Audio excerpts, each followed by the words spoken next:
Repolling for 11 polling stations across Manipur's inner Manipur Lok Sabha seat was held today amid unprecedented security cover, and the polling was by and large peaceful with turnout above 75%. That's what we are hearing from EC sources, although the final tabulation will be declared later. But what is important to note is that there was a large turnout of people, and we spoke to people at ground zero. They said that they were not able to vote in this polling station, many of them on the day of the polling which took place on April 19th in the first phase of Lok Sabha elections, because in these polling stations there were allegations of booth capturing as well as proxy voting, and some of the places EVMs were damaged. In one place there was firing by armed people. So therefore this time massive security arrangement was put in place. In fact, central forces, one company each, was allotted to each of these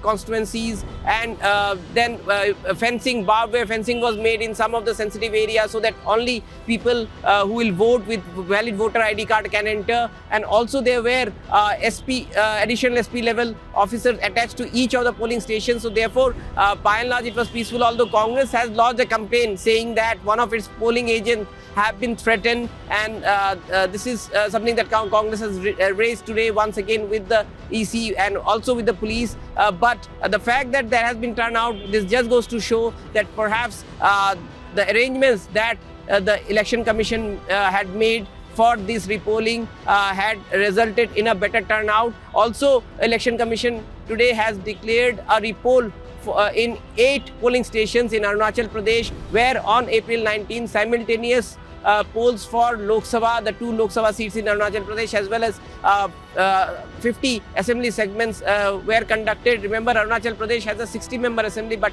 10 seats have been already won by the BJP uncontested. So polling took place in 50 seats now. In 8 polling stations, there would be repoll on April 24th. Now, this has been ordered largely because there were reports of attempt to snatch EVMs, there were vandalism, there were reports of clashes between political party supporters within the polling station. So all this was brought to the notice of EC, and in Arunachal Pradesh, in 8 polling stations now repoll has been ordered by EC.